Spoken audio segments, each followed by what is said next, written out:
Hi friends, welcome to my channel. ఈరోజు మన ఛానల్లో క్యారెట్ హల్వా ఎలా తయారు చేయాలో చూద్దాం. ముందుగా క్యారెట్ తీసుకొని బాగా సన్నగా తురిమి పక్కన పెట్టుకోవాలి.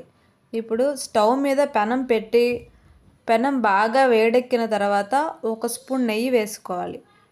నెయ్యి వేడైన తర్వాత మనం ముందుగా తురిమి పెట్టుకున్న క్యారెట్ మిశ్రమాన్ని అయితే ఇందులోకి వేసుకుందాం.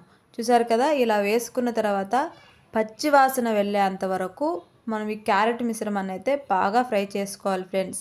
ఇలా ఫ్రై అయిన తర్వాత ఇప్పుడు ఇందులో 1 కప్పు పాలని యాడ్ చేసుకుందాం. పాలు యాడ్ చేసుకున్న తర్వాత ఈ క్యారెట్ మిశ్రమంలోకి పాలు బాగా కలిసేటట్లు బాగా ఫ్రై చేసుకోవాలి. ఇలా ఫ్రై అయిన తర్వాత ఇందులో మనం 1/2 కప్పు చక్కెర వేసుకొని 1/4 కప్పు బెల్లం వేసుకుందాం. చూసారా, బెల్లం వేసుకుంటే కొంచెం టేస్ట్ చాలా బాగుంటుంది ఫ్రెండ్స్. చూసారా, ఇలా బాగా బెల్లము చక్కెర ఈ మిశ్రమంలో కలిసేంత వరకు ఇలా కలుపుకోవాలి. చూసారు కదా, ఇలా బాగా మిక్స్ అయిపోయిన తర్వాత ఇందులో మనం యాలకుల పొడిని యాడ్ చేసుకుందాం. యాలకుల పొడి యాడ్ చేసుకున్న తర్వాత మనం కొద్దిగా పాలకోవ వేసుకుంటే ఆ టేస్ట్ వేరే లెవెల్లో ఉంటుంది ఫ్రెండ్స్. చూసారా, ఇలా క్యారెట్ హల్వాలోకి బాగా మిక్స్ అయ్యేటట్లు ఇలా మిక్స్ చేసుకోవాలి. చూసారు కదా ఫ్రెండ్స్, క్యారెట్ హల్వా రెడీ అయిపోయింది.